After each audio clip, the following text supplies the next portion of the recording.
Oh, yeah. A rockin' start. So fun. I love that. Copyright-free music. This is what we got.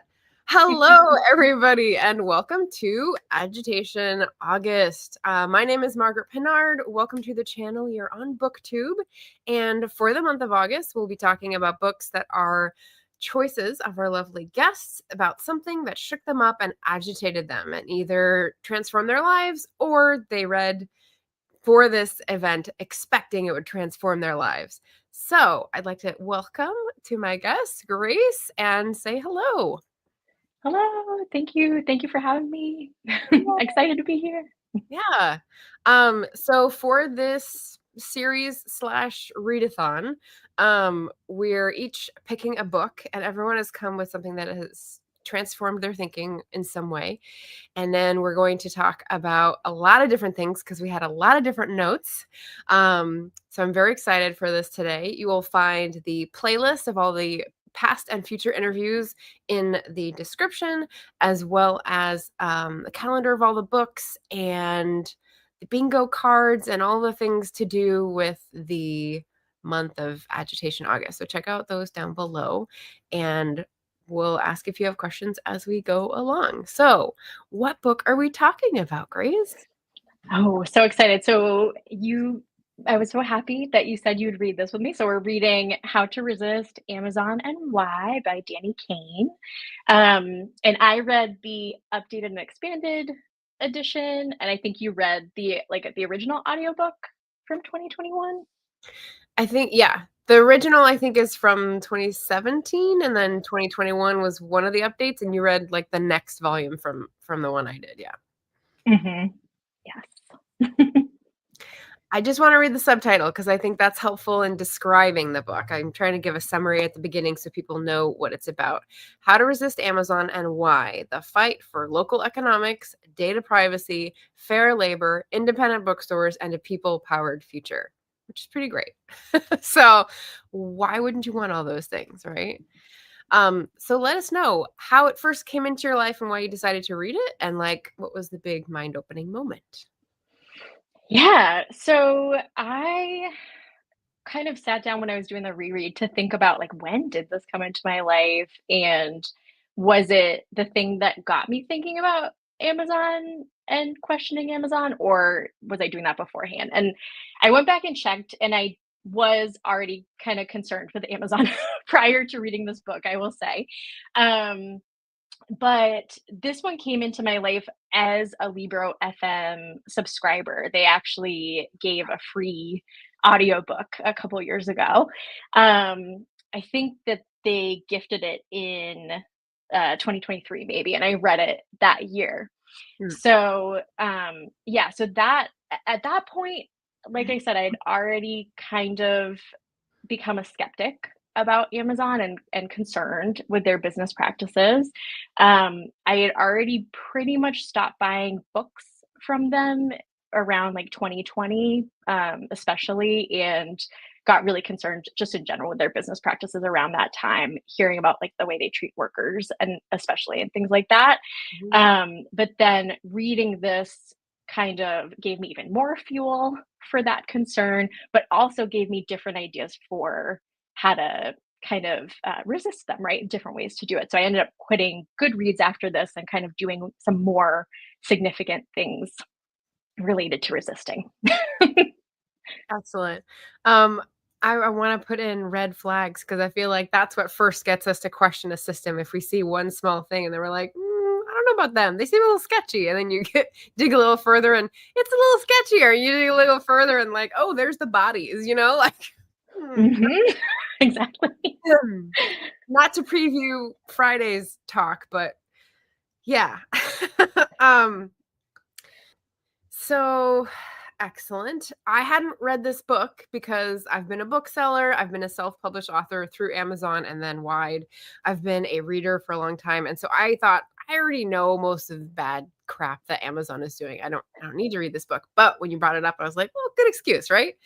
And I think we both came out with lots and lots of notes about it, that there were lots of things that I didn't know the details of. And Danny Kane does a wonderful job of putting little anecdotes about the bookstore and positive things in with all the gloom and doom about like why they're ruining the business environment and monopolizing not just books, but like lots of different industries. And it's terrible for everyone up and down the supply chain. Yes. So, on that happy note, let's see. I've got lots of questions to go through, but feel free, anyone in the comments, to write yours as well. We've got Greg in the house. Hello, chatty chatters. Well, they'll probably come in a few minutes, the chatty chatters. So the first question I had, besides the opening ones, was about warehouse conditions, because I think that was one of the first concerns that you had voiced. Not to connect this to another Agitation August read, but the making of the English working class came up for me strangely, talking about warehouse conditions. There's this weird cage that he describes that was in an article about Amazon warehouses, where they were going to put robots to walk around the warehouses with human cages on top, so that they would be like hybrids going around.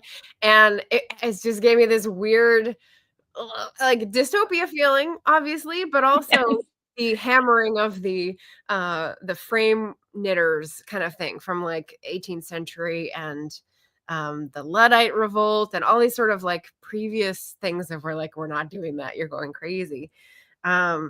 What things from the warehouse reports did stand out for you, and dystopian visions aside, or including dystopian visions? Well, I think that example, that really was dystopian, right? The idea for the patent. I think it was a patent on that machine that they were talking about. And yeah, I think he, like you pointed out, like he does such a good job of, he has these chapters that are designed around like discussing Amazon related to a specific topic, like workers or books specifically. And then those like interludes where he brings in more positive things about like the bookshop and local experiences and stuff. So I did love that tonal shift. But I think in the workers section, it was pretty dystopian for sure. There was a lot going on there.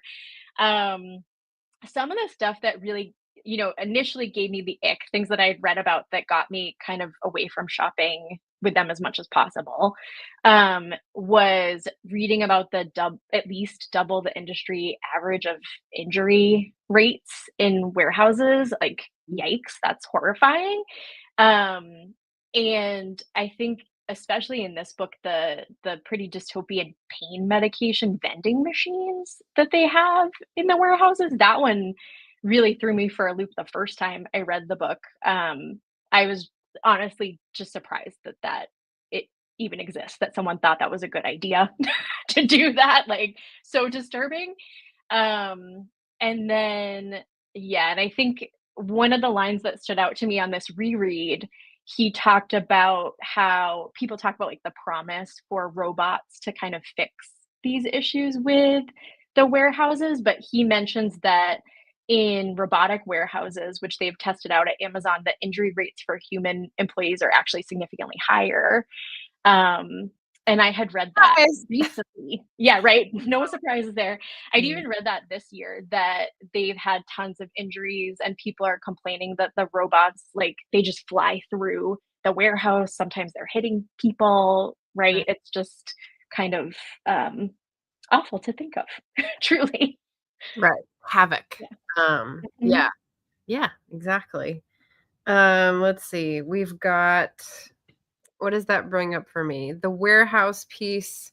So I want to actually step back a bit and say like my engagement with Amazon, just to make it clear for people, because they might wonder, well, do you publish through Amazon, etc. So when I started out as a self-published author in 2013, I did publish through Amazon because they were the only game around. They were the only way to publish. And then 2015 with my third book, I think that was the first time it was available to go through Ingram Spark. Ingram is a big wholesaler, and so they had like a small program where you could also upload, and it's a little different. You had to learn a whole new thing, but then I could say I was available through both. And then after becoming more aware of like they're poisoning the whole environment of publishing and the environment, um, I no longer enroll in the exclusive things in Amazon, and I no longer let's see, I'm trying to remember if I have uploaded things. Here's the line. So I have uploaded things to Amazon so that they can distribute for me, because then I Mhm. have access to my own data. If I just Mm. go through Ingram or um, the other book site that I use now, Draft to Digital, and they port it over to Amazon, I can't see any of that data. I just get like a very outside view. So that is the Mhm. compromise that I have made. I've never had a Prime membership. I've never bought an Audible book. I try to stay out of all the other subsidiaries that I know are related back to them, because it's just ways for them to make profit. So, um, with the large caveat that as I started out, I know that it was the only game in town. And for a lot of authors who don't have the time to go to multiple platforms to go wide, this is the only way that they can get their work out. And I'm thinking of especially authors of color who are using this as a business, as something to depend on and pay the bills. And Mhm. so I will buy Kindle books from people who only go through Amazon Kindle, because that's how they're publishing to support friends and authors of color. But that is the only exception I make, I think. um, Yeah. my ethics. I think we all have to sort of pick and choose at the cafeteria of ethical capitalism at this point. So I don't know how you guys manage. Yes. Yeah, absolutely. Because it's like, I think that's one of the big points, and something I love about this book is that he makes this argument that at this point, Amazon has its tentacles in so many things that how like you couldn't really do a boycott completely probably of Amazon without really trying really, really hard. Yeah. Maybe quitting the internet altogether. We'll probably talk about AWS, but Yeah, yeah, that's what the last thing that had me worried. I wasn't aware of. So, yeah. So, um, yeah, and I think like that's kind of I think sometimes people are resistant to the idea of quitting Amazon because they are thinking of this like perfectionism mindset of like I have to do it all, and it's not really possible to do it all. But to your point, like I've been able to chip away and still support people through that business model that I really care about, while being just like really specific about when and how I do that, I guess, is kind of the goal. right. You can make baby steps, and they can be intentional, and that has a world of meaning in that, I think. So I agree. Mhm. Yep. One of the first things that you took a note on was seamlessness. And I'm going to bring this up because Brian's in the chat, and he also talked to me about convenience and how like we're lured in. And the seamlessness of the transactions makes us believe that there is no cost to anyone because we don't see it. And the convenience of the, fast shipping, free shipping, all this stuff that they use to lure us in and increase dependence. Your thoughts on how or if we can claw that back in some way, if it's like a mental shift and there's some way to reverse it. To do that. Yeah. I think it's like that's the trickiest thing, right? Is there it's by design. They don't want you to really be thinking when you're using a lot of this stuff. Um, I guess I think like for me, the sort of nugget that I go to, the thing that gave me like the energy to start this internal fight against them, was just like I said earlier, like feeling icky about where my money was going, about who was working for this organization, the things I had heard about what it was like to work there. And there were already examples in my life where I had stopped giving a business my business because it didn't align with my values, right? Or I had heard enough about the way they treated workers that I didn't want to go there anymore. So when the evidence is sort of like incontrovertible at that point, right? It's The weight. it's The phrase is yes, the weight of evidence, like you're crushed underneath it. exactly, yeah. And instead of me getting just like more and more depressed about like I'm stuck in the system and I just need to keep using it because it's cheaper and it's easy and I'm going to ignore this feeling, I was like, no, those are humans that I care about. Like these are my values. And I would want someone to care if I worked someplace where I wasn't being treated well, right? And like and give a shit about that, right? And do something about it. So I think like that gave me that little bit of extra energy, that little extra spark of like, no, I can stop myself.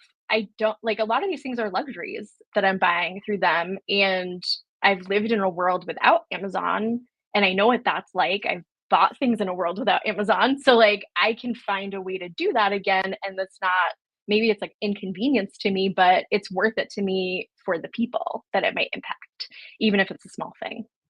Yes. And welcome to Ben is here. He's on next Tuesday.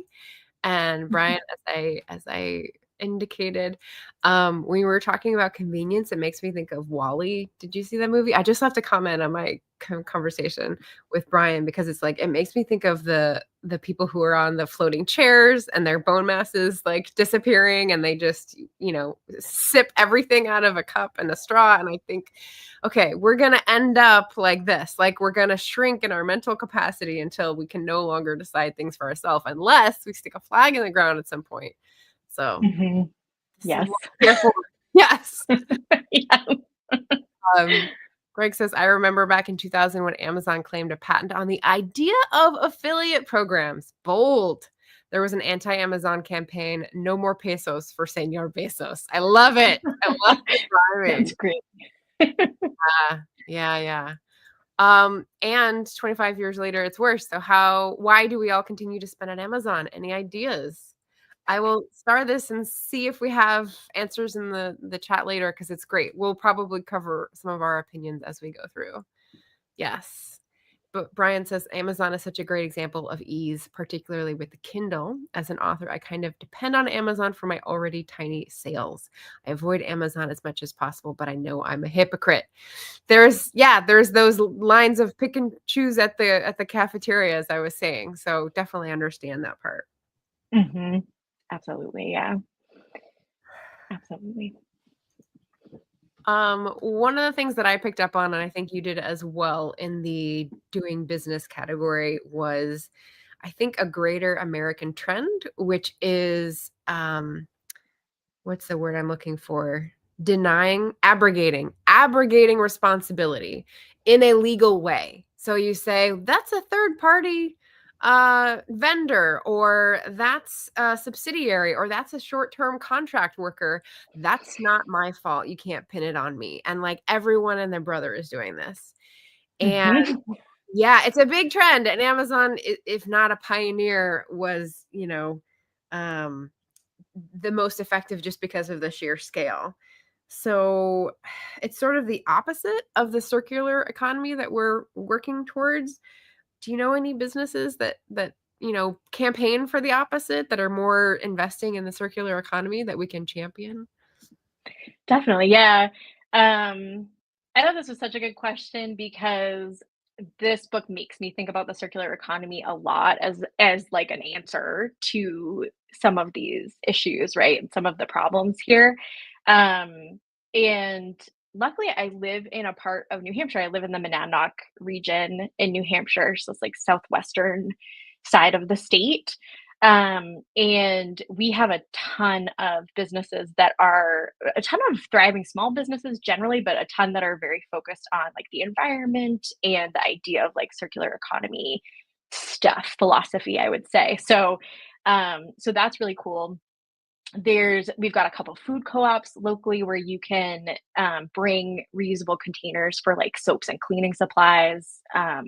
So the Monadnock food co-op comes to mind specifically, like off the top of my head. You can buy bulk there. They do composting, all kinds of things like that. But then um, I would say an even different example would be just like there's tons of consignment stores around here. Like consignment shopping's really big, Mhm. and also a lot of repair businesses. So I Oh, think, okay. yeah, so like investment in not buying like another machine if you have a snowblower, for instance, which we pretty much all need here, a snowblower. Ah, okay. Um, yeah, so instead of buying another machine, there are small businesses that do repair on, Husqvarna snowblowers as an example. Yes. So lots of businesses like that in the area, and lots of businesses that sell like secondhand things or consignment or encourage that like kind of circular type of things, which is cool. Yeah. You have them, you must have them around you. Yeah, no, Portland, Oregon definitely has, its brand of, and I'm gonna not remember the name, but I know the campaigns are called the right to repair because the businesses, especially in tech, that are trying to say you can't repair any of our items, you have to buy them new. It's too dangerous. Well, who's making it dangerous? You are. So yeah, there's like rental tool libraries is one of them, and things like that where you can bring your stuff in, and people will help either teach or like help you repair things, which is great. Um, Mhm. the reason I feel they're so opposite ends of the spectrum is because when I think of like abrogating responsibility, what I want, for example, at like my local Fred Meyer, my Kroger, whatever, is to go back and say, hey, I found all this garbage out on the street and it's from your grocery store. Or, like you go to a McDonald's and you're like, here are the cups I found out in the gutter that belong to you. I want to push it back upstream and say, hey, why don't you take some responsibility for this? And that's sort of like the thinking of the circular economy. And so it would be really, Mhm.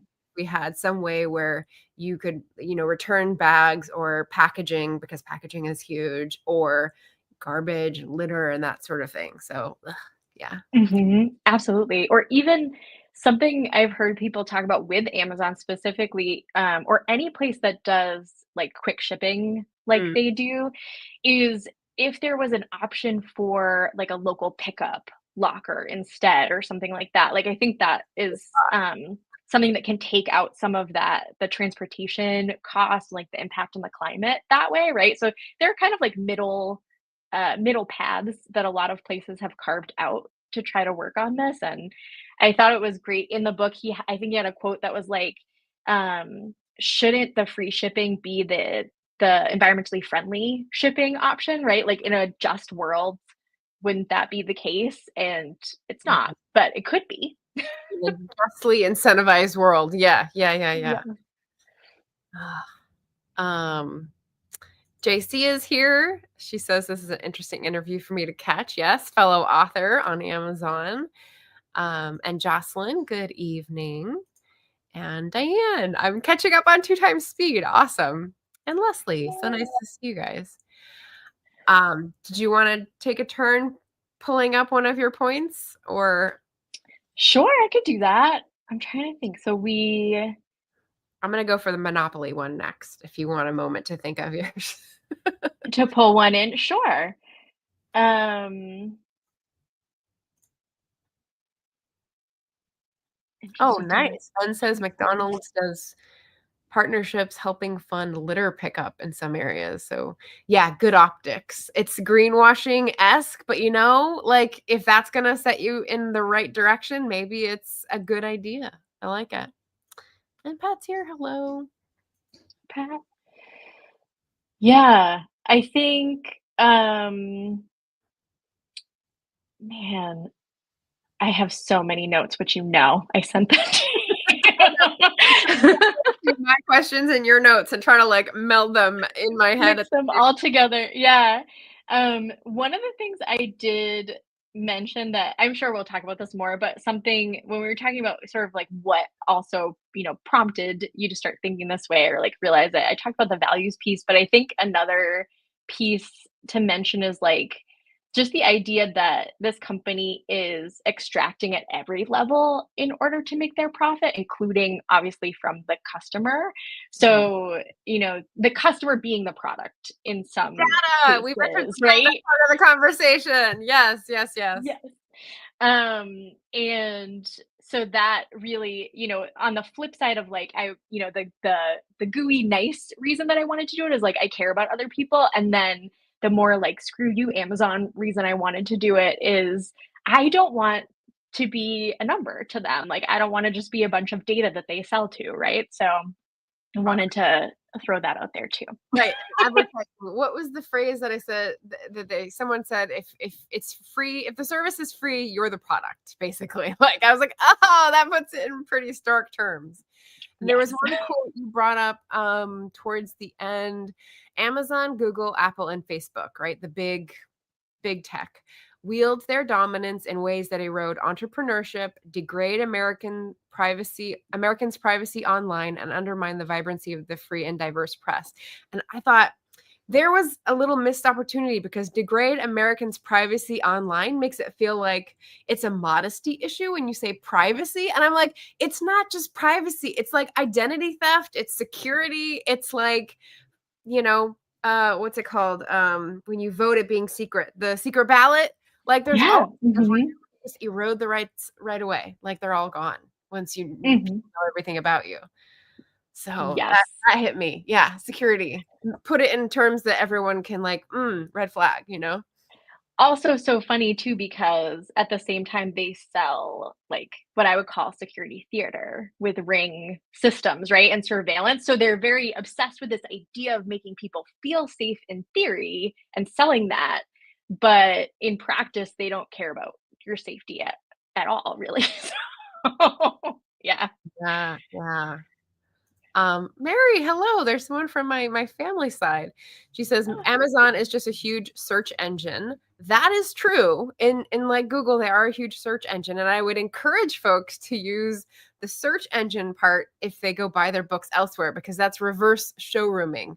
Showrooming is something that came about in the 90s, where people used to go to the chain bookstores or independent bookstores and then get it online, or independent bookstores and get it from a chain, because it would be, like 10% cheaper. And the reverse is getting all your data and your research online and then going to an independent bookstore to support the business in the community, which I fully support. Yes. Yeah. Yeah, it's convenient, but I like going directly to the company website. And I'm not sure which you mean. Convenient to use Amazon, but going to the company website, maybe that's how you're getting the product after you do the research. So that'd be great too. I do that too, Mary. Yep. So data. What else did I have on data? The ring and recognition link. So we're skipping over, I think, a lot of things that we may have taken for granted. So I'm going to try to slow down and say, okay, so data privacy is the shorthand for everything you do is recorded by Amazon. So everything that you do connected with them, and if you have plugins enabled, sometimes what you do on other websites as well, just like Facebook. So Facebook has gotten press for being sued for this, I believe, and like, very malicious practices as far as this goes. But I'm sure Amazon is doing the same thing. And then again, selling the information about you to people who can then target you for sales, for products that assume information that you may not want publicly known, for example. And the ring. Can you tell us about the ring? And like, if my next door neighbor has one, a lot of people in the complex do. Are they prevalent where you are? And like, what is your feeling about those? They are pretty prevalent. In fact, people who lived in my house before us had them all up when I moved in, so Yeah. we had to take them out. There's still some, like, hardware and stuff up in the house, actually. They definitely, weird me out. I thought it was very interesting in the book that, Danny Kane makes this point that Amazon it arguably kind of created a problem of like porch pilfering, right? Like people Yeah. stealing from from your porch because we used to go out in cars and go shopping or go out in person and go shopping, bring our stuff home. Now it gets delivered. So then they acquired Ring, the camera company, and started kind of selling that surveillance technology as like one of the things that they offer. It it's pretty creepy when you get into it in the book. He talks a lot about, contracts with ICE specifically, connections to police surveillance, What very yeah.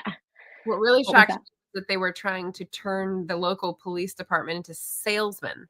Like, they would try to get the police to get commissions on selling rings to neighborhoods. So they would bring in the police to, like, if they had good standing in the community, to talk to people and say, "Oh, you should really get a ring. It makes you much safer," which is security theater, and then they get a bonus for selling it. I'm like, that is some mixed signal slash profit motive.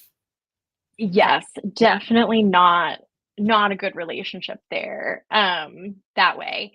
And, it was very interesting, he makes a lot of points about, like, examples, I guess, where the surveillance system actually people were being creepy on the other end of it. There were bad actors who got access to the video, right? And then even separate from Ring, I think in the same chapter he talks a little bit about Alexa and the Echo and how like Alexa's AI is trained on conversations in the user's home. So just many layers of surveillance, I guess, some of which they kind of sell as part of their whole thing to the customer while also selling it to maybe the government also to surveil us in different ways, right? So pretty creepy, weird kind of setup there with that. Yeah. And the thing that they mentioned that I hadn't heard of was recognition with a K, to be all, Mhm. and how that is a facial recognition software. And it came out that in 2020, Microsoft, when they had pushback from the mistakes in facial recognition software, like in and amongst the George Floyd protests, Microsoft said, well, we don't want any part in having this like discriminatory software put to work. We're going to stop the product. And Amazon said, oh, yeah, we'll stop it for a year. We'll see if anyone's still paying attention in a year. That was their attitude. And I'm like, there's no way they're not like connected now with rings, right? I mean, they're like, I would imagine.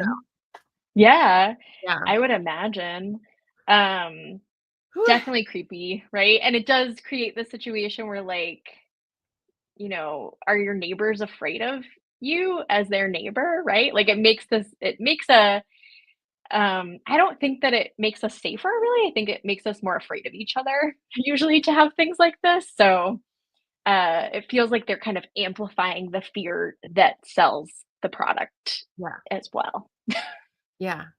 And the Yeah. antidote to this is Rachel's conversation last week, because she was all about how you get into your community, how you forge local bonds, how you volunteer, how you get over that little lip, is what I was explaining. So if you want like the more homey, the more, I don't know, leave it to beaver feeling of knowing all your neighbors so that you don't get accidentally have the police sicked on you because you came to someone's porch with a pie.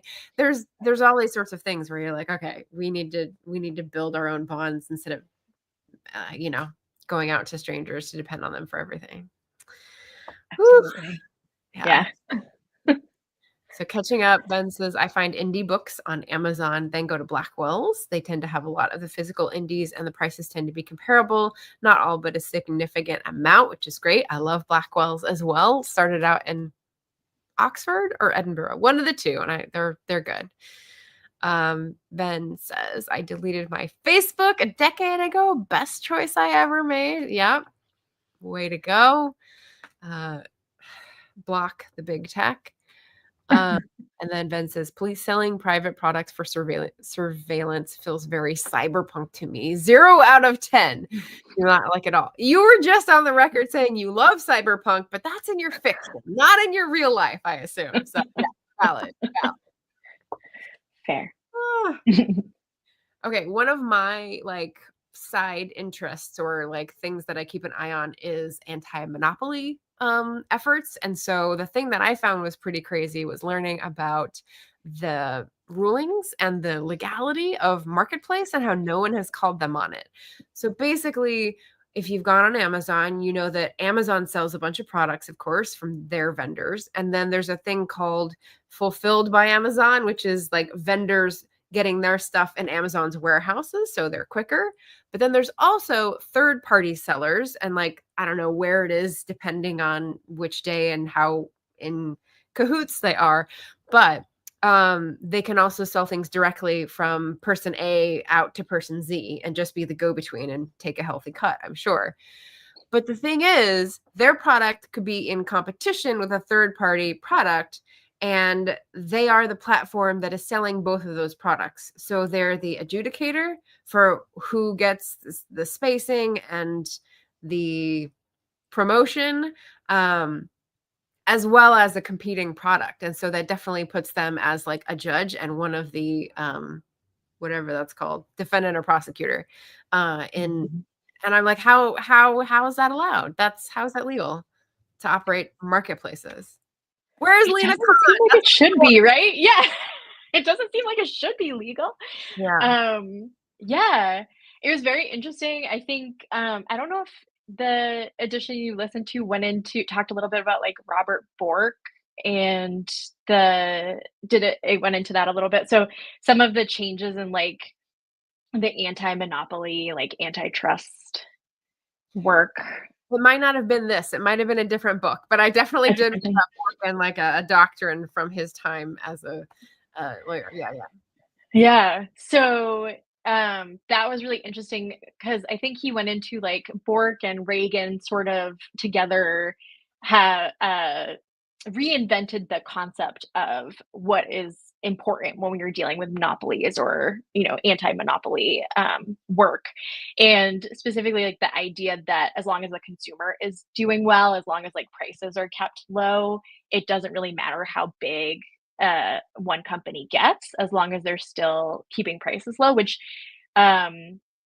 seems like logically not great thinking in my mind, because like how do you figure out if prices are actually low if there aren't other competitors in the field, really? But like Yeah. I don't know, that one I was just like, How do you even do the math? You were saying, yeah, yeah, yeah. yeah, how do you even get there? So that was really interesting, kind of digging into that. So, and then he talked a little bit about Lena Khan, like you said, which is very interestingly recent appointee to the FTC under Biden, and kind of like an antitrust star and among like the new wave. Yeah. And I looked up, it looks like they filed an antitrust lawsuit against Amazon in 2023, and it's still ongoing. Mm. Um, so even though she left the FTC, it's technically still ongoing. But it does look like the current administration's been like putting the kibosh on a lot of antitrust Everything. work. Yeah. Yeah.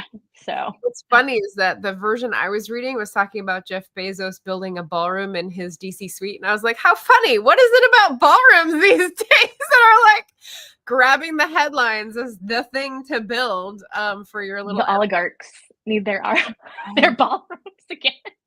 I was like dying over here. That was hilarious. Another cyberpunky sort of visual that came to me when you were talking about the Bork doctrine or myth or whatever it was called out of the 80s was that like the only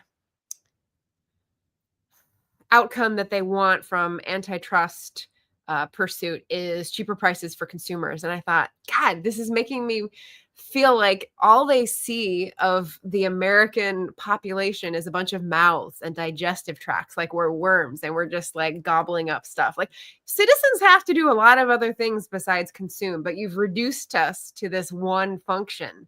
And I am not okay with that. But it's just like the visual was very postmodern and horrific. So I was like, oh. It's creepy, right? It really is. It's like, and I think of that as so predatory. Like all you just think of your citizens as like consumers. That's Yeah. no, we're full actors. We're workers, we're Yeah. parents, we're taxpayers, we're, in need of health care and homes, like all these other things, and they just don't even consider it. Yeah. Yeah, it is. And honestly, it's like Amazon feels like, and what they're doing, and a lot of these tech companies feel like kind of the ultimate example of that doctrine in a way. Like it feels like that put on, full blast, I feel like. So we're just kind of living through that Right. right now, which is fun. Yeah, which is crazy.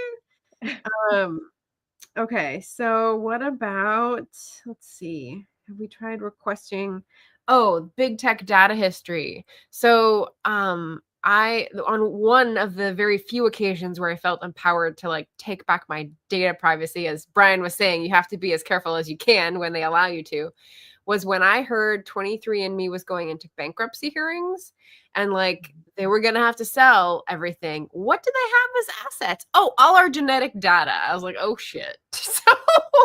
So that's when I went in. I was like, okay, I'm going to learn how to like download it. It's a file that's incomprehensible. I don't know if I'll ever need to look at it again, but in case there was another opportunity to upload it somewhere, at least it's there. And then deleted it all because I don't want to be part of their sold assets to whoever they get auctioned off to. But just thinking about that, someone was saying that they requested their Amazon data because Amazon's recording every interaction they have with them, including Alexa, including recorded conversations. And they got back this, I'm imagining, a similarly huge file that took hours to download. And it strikes me like it's a FOIA. Like you're going into a huge government or state office to be like, can you tell me about myself?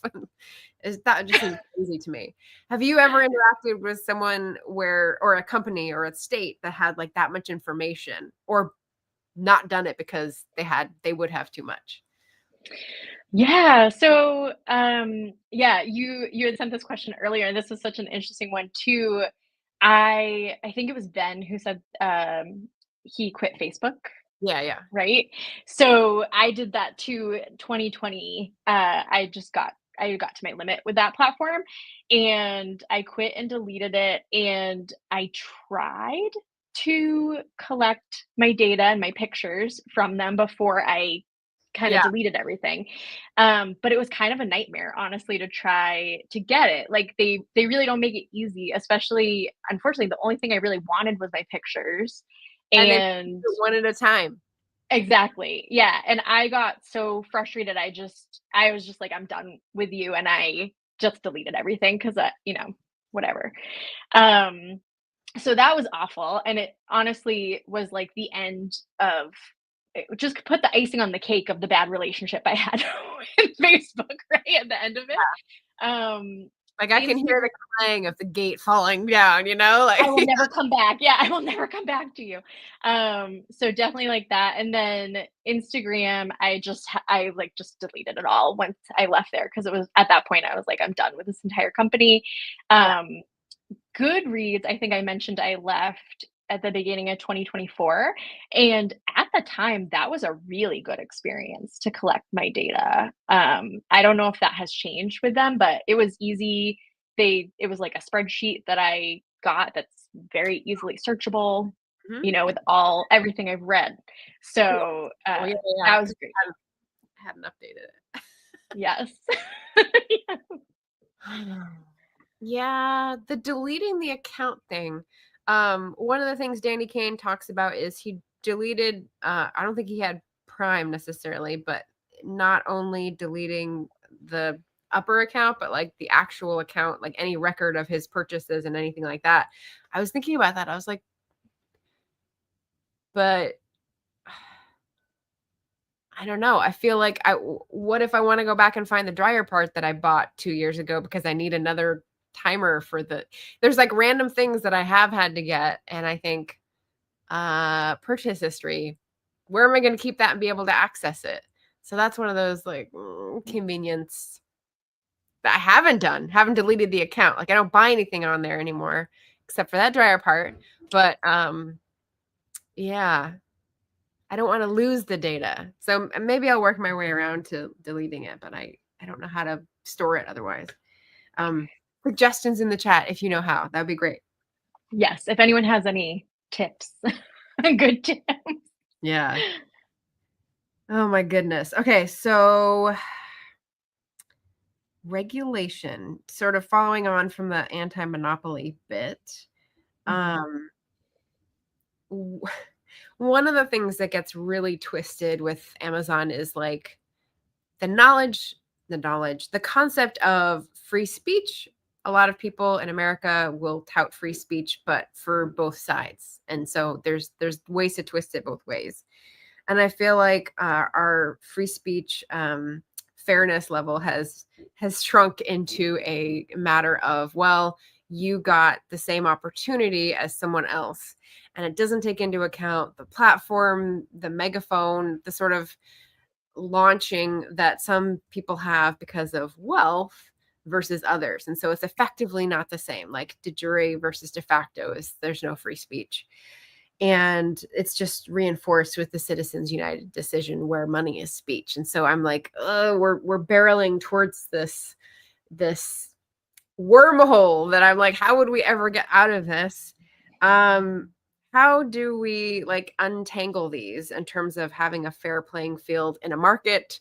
For example, like the marketplace thing we talked about earlier, or on social media, which Amazon really isn't social media, but it's sort of like supporting all those systems.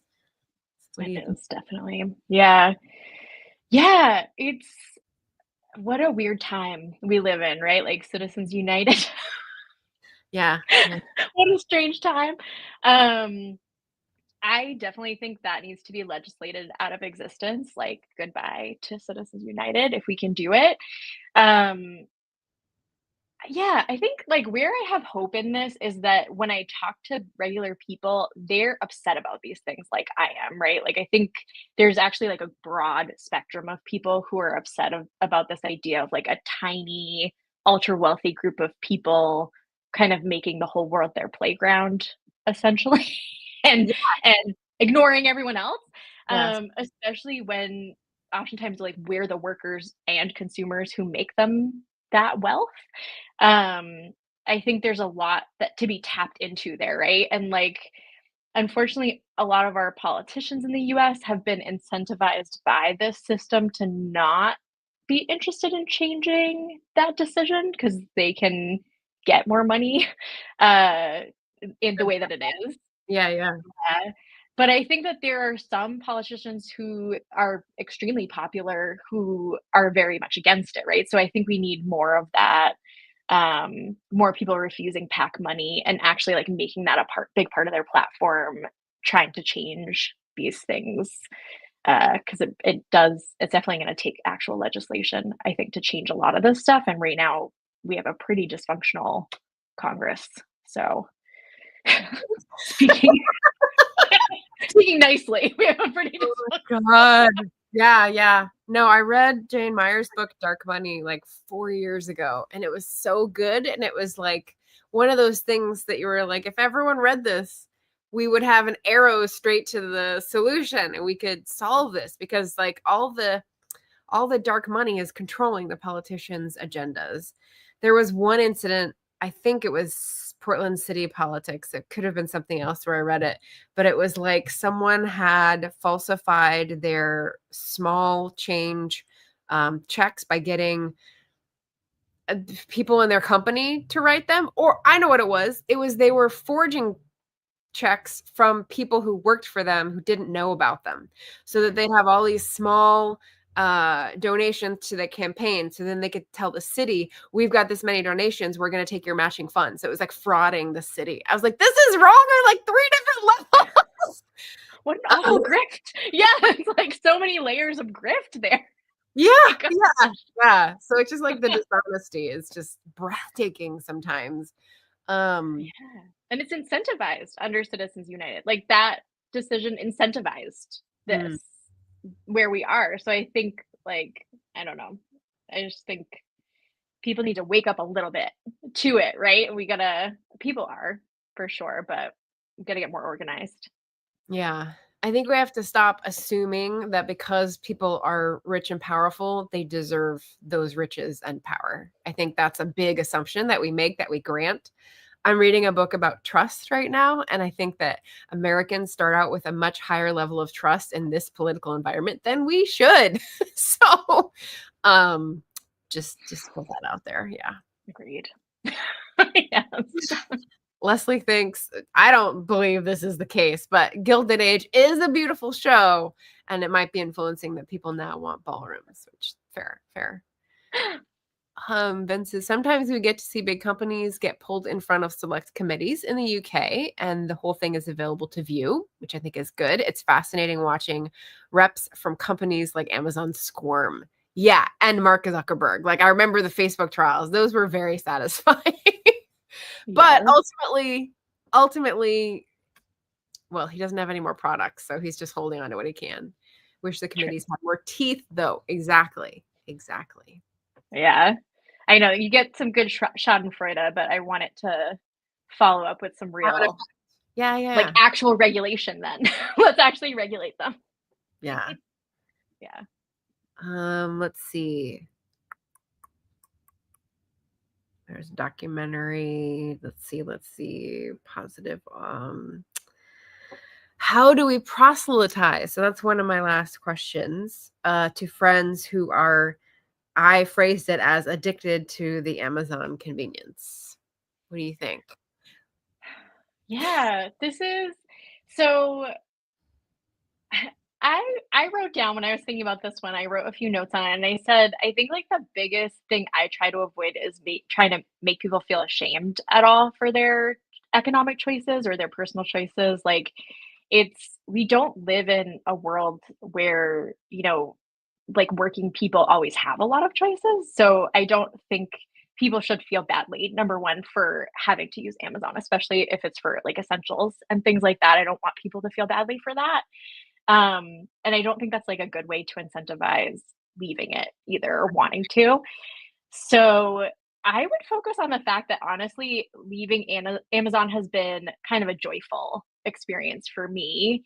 Um, I've had a lot more like fun conversations and interactions with local people because of it. I've had to like get out of my comfort zone and do some digging and find places where I could get things that I would have just ordered online otherwise.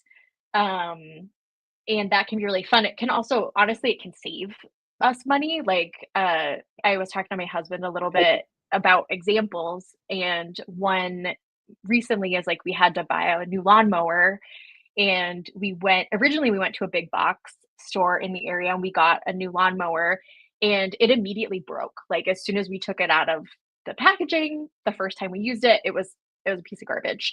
Oh, So we took it back, and then he was like, well, let's just look and see if there's a used lawnmower that someone in the area is selling. So he did. He went looking for it, and we took it to a local place and got it fixed. And we ended up saving money on like arguably a better lawnmower that yeah. was secondhand, and we got to support, not only like put money in the hands of an actual person who is selling it like from their yard, but Yeah. then go to a small business, give an actual person money to like fix the mower. So I think just like the chance to really think about the ways that you do support your community with your money and like see the people that you are giving your money to, it gives me a lot of joy to have that. um and then the other thing I think about is like, I think about like the idea of the convenience piece, right? And the constraints of not doing it. And instead of thinking of it as like this is such a burden to me to not do this thing or to not use this service, I try to think of it like my grandparents growing up during World War II in like a victory garden, right? Like you have a constraint that is necessary because of these values that you have or because of the situation that you're in. And then you can sometimes find like creative ways to get around that, right? And figure out other ways to do the thing. So to me, like the fun of it is what keeps me entertained by this process and like energized to keep finding ways to do it. And that's what I would kind of share with people who are having trouble with that is like you could actually go meet people, you could like give people your money and feel better about where it's going and probably get better things, honestly. So Yes. Yes, that's great. So thank you for allowing me the opportunity to reframe. I won't say addicted to Amazon anymore. I'll just say like the chance to rethink their buying choices and where they want to invest in, because you're investing in a billionaire or you're investing in your local community. And like if you take the time to think through some of those decisions, they will be easier later. Like you said, like you'll have those networks and you'll be able to just go to the local gossip who knows everyone's secondhand furniture needs, whatever the case is. Yeah, that's excellent. I didn't have anything come up where it was about language, but I do want to remember we have a bingo word we need to say. So Yes. what was the word you chose and how does it fit in, or why is it a lovely word in your eyes? So I chose the word ubiquitous. And I actually picked that word because my grandfather, who I was very close to, was like a big reader. And he was one of the people who helped me become a big reader. And I have a very vivid memory of being a tiny child and him teaching me the word ubiquitous Aw, specifically. yeah. Um, and so I also, though, happened to find that it came up twice in the book to describe Amazon. So ubiquitous being like existing everywhere and kind of in all things. So it was it was fun that I picked it, and then it showed up 2 times. Once, I think, on page 70 to describe Amazon, and another time later in the book. But Excellent. And yeah, because I had to fill in a few of the words for the bingo cards, I have a word today too. So the bonus bingo word today also applies to Amazon, nefarious. My word is nefarious today. So nice. that's on 2 of the cards. And I think that doesn't give anyone an extra bingo, but there are 2 from previous conversations. So and the bingo cards are just to allow people a fun game and some prizes at the end. So if you have a bingo, you can email me the results with the people attached to the words, and then we'll have 3 gift cards to raffle off, or not raffle off, but do a random giveaway for at the end of the month. So that should be fun. Exciting. I always think of the ubiquitous chip because that's like a restaurant or series of restaurants chain in the UK. So yeah, I loved that title for a restaurant. I just thought that was fun. They want to be everywhere. That's cool. Yeah, it's a good word. I like it. Did you have other points that you wanted to hop on to? Yeah, we touched on a lot. This book was packed. We I know. have touched on a lot of it. Um, I think I just have one. yeah, I don't think I have anything that's like stand out at this point that Yeah. So one of your first points sort of dovetails with mine. The fact that he picked books specifically to focus on selling a pure commodity, and like my back goes up just with hearing that, because you're like, how can you say each book is not unique, but I understand Mhm. different level, right? But he has made books a loss leader for Amazon to grab a huge piece of the industry, as you said, and then get people addicted to shopping through Amazon for cheapness and convenience. My question was, why do you think he hasn't like outgrown books? Why does he still hold on to those so tightly, even though he's an everything store? Like you would think once you get big enough, you wouldn't have any one product. Like if you're Walmart, you don't stick with like the first thing you sold because you own everything now. So do you think that there's a reason why like he's not giving up any, like all these Kindle changes, the Audible changes, like the market's changing, the royalties changing, the audiobook fiasco with the new plus or premium? I just saw a Yes. video about that, like nefarious. Why do you think the books, is it symbol? This is like something? Yeah, I don't know. I guess the cynical part of me goes to like controlling the culture in some way, controlling the narrative in some way, right? Like I think about I think there's a section where he talked a little bit about like censorship and Amazon like trying to censor things kind of and doing a bad job because they shouldn't be censoring books. That's kind of like not their business also. So it was just yeah, it's just kind of a wild idea, right? What was the I'm trying to remember the percentage. So on page 48, he said indie bookstores represent a shrinking 6 to 8% of all book sales in the US. And I think at some point he said Amazon captures like some wild amount of book 60s, sales. I think, yeah. Yeah. Um, and I think like it impacts publishing, obviously. It kind of impacts the gatekeepers in a way of our culture, right? And if you can kind of control some of that in a really big way, I think that there is a real impact on people. So that's kind of my creepy go-to. Maybe also it's just like part of their marketing at this point that they don't want to let go of, but Yeah, makes sense. yeah. We had Elaine come in. Hello. All right. So, hi, Mom. Asking a question. Is there any way to get the benefit of Amazon as the search engine for obscure parts, like I was talking about, but can remain without aiding in it being a monopoly? And I'm sure I'm giving it some data when I do my searches.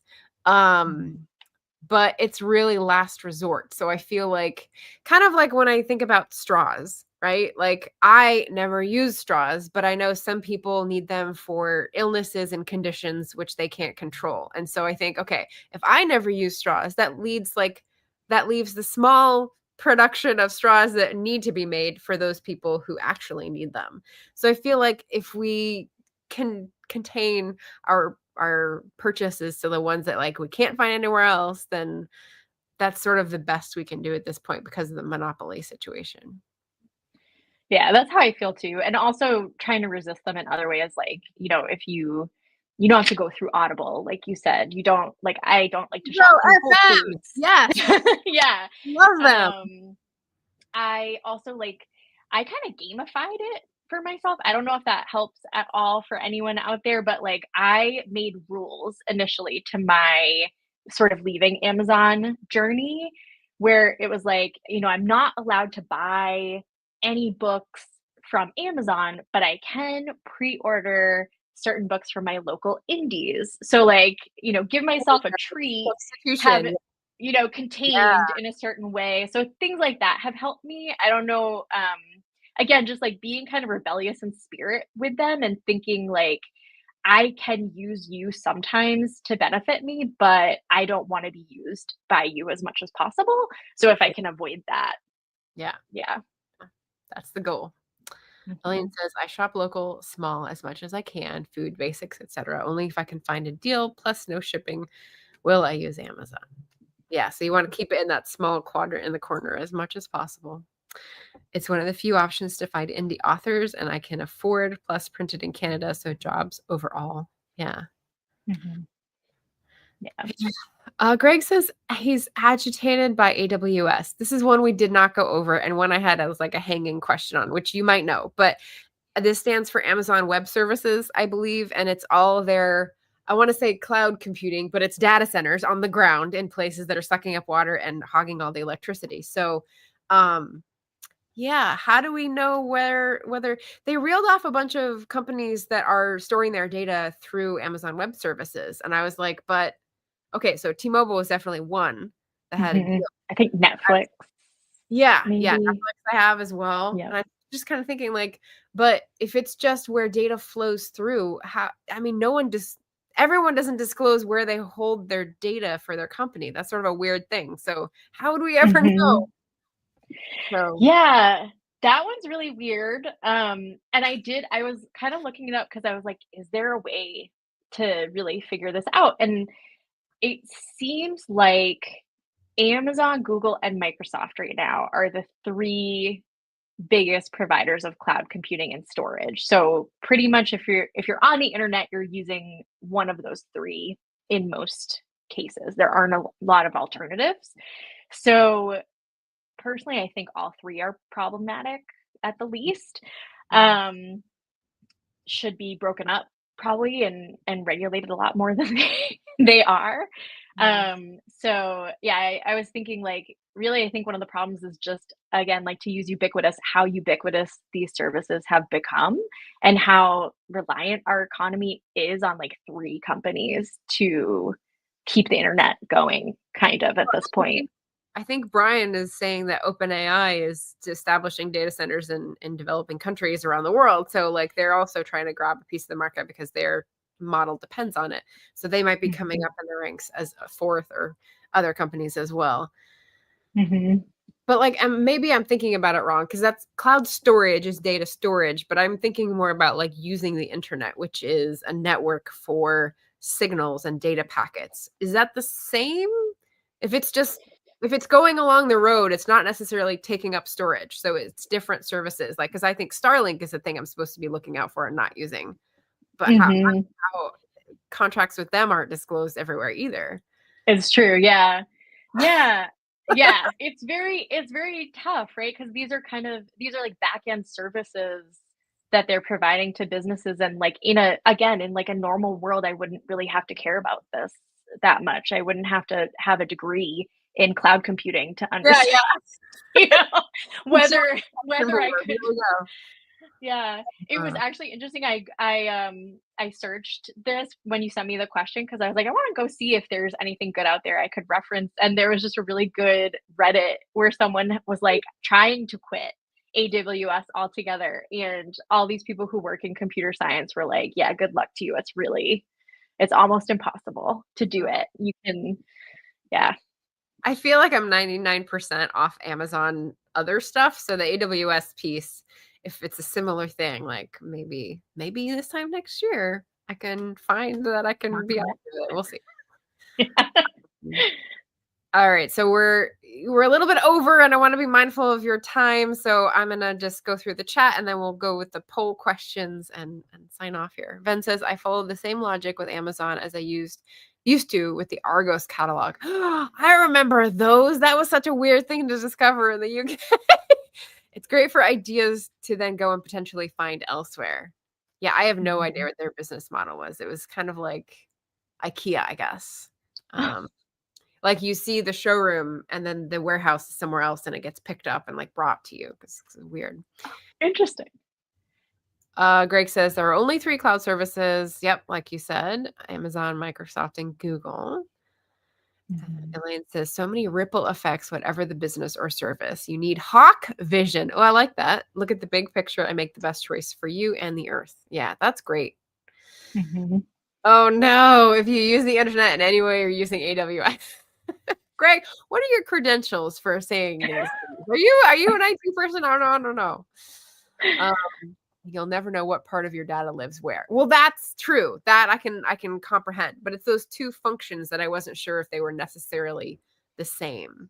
Connected or Diane says, gosh, now I'm agitated by AWS and Audible.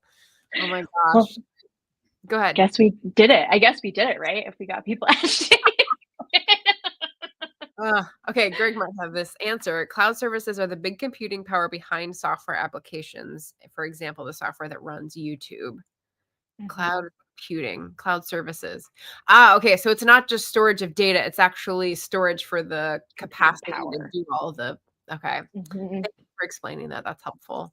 Lane says, yes, I keep my info and pics on my computer or thumb drive. No cloud storage for me. You can have, you can have software running on one cloud and have your data stored on another. He says, I know way too much about this, how the sausage is made, as it were. Yes, I'm an IT guy. Okay. You're nice. Yeah. Nice. Oh my gosh. Okay. So then I did have a question up to poll for the day as I'm sprinkling throughout the month, which was, where do you see earnestness? Because I think it's not an Amazon, but it's one of the things we're looking for to counteract. And so I had a few answers here. We had Diane say earnestness in everything, self-care. Yes. So if you're looking to like center and ground yourself and check in, we are a very me-based world today. Earnestness and everything, self-care, me-based world. Those two seem like a little different to me, but yeah, maybe we'll talk in the comments after. And then Mom says earnestness in the people who are trying to hold people and businesses accountable, especially regarding the environment, which is basic to our very lives. Yes. Ding, ding, ding. Yes. This is my clap back for anyone that says, yeah, climate's important, but and I'm like, it's only the air you breathe. Oh my God. gosh, yeah. That one really gets me. I mean, we're human animals at the end of the day. Like, you Yeah. can't live without air, water, Yeah, food. it's a thin band, right? You're either Venus or you're Mars. The Earth is a very thin band of atmosphere in between. So, I'd like to see you live Yeah. without it. That's great. Thank you guys for the great discussion and helpful answers in the chat. And Grace, did you? Oh, I forgot to say it before. So why don't we use now to talk about the Do Nothing playlist and slow read along? Yes, yes, thank you. Yeah, I meant to mention it too because you've been one of my biggest co-readers Yay. in this event. Yeah, it's awesome. So we've Yeah. been rereading. I think for both of us, right? You'd read this before Yeah. too. Yep. So this is How to Do Nothing: Resisting the Attention Economy. Um, and yeah, I just similar to you with Agitation August. After the election, I was feeling really like, what can I do? And this book really hit me. I think I read it in 2021 with my brother. And as a work of like philosophy, I think it really hit me in an interesting place. And so I wanted to go back and reread it, hopefully in community with people over a longer time, because there's just a lot in here, definitely related to resisting the attention economy, right? So I think Amazon being part of that, where they want to capture all our attention to buy things all the time. Mhm. What was it? No, Staples had the something now button. So, Yes. Oh, yeah. yeah, though, I think there's like Amazon has a similar thing. So, yeah. Mhm. So that is the link to the playlist of Grace's videos, and she's included some of mine as well, because as we're going through chapter by chapter, like there's a lot to yield, to unpack. So it's been great to reread and like converse across the AWS wavelength. I'm afraid I have to admit, yeah. But Sadly. It's yeah, why it's resisting, not boycotting necessarily, but resisting. there you go. Yeah. Up the ohms of resistance to get really nerdy about it. Um, so yeah, thank you everyone. Thank you, Grace. The next Agitation August talk will be Thursday at 3 p.m. So same time, 6 p.m. Eastern, and it will be Gareth from Book Songs and Other Magic, and we'll be talking about the making of the English working class and geeking out on history. So both UK history, I imagine, as well as American and like classism. So should be an interesting discussion, and hope to see you there if you have the time. But yeah, that's us today. Thank you so much for participating, chatting, asking great questions. And if you're team rewatch, I will be in the chat, or not chat, comments below. And if there are any for Grace, I'll pass them on to her. So thanks, Thank everyone. you. Take care and happy reading.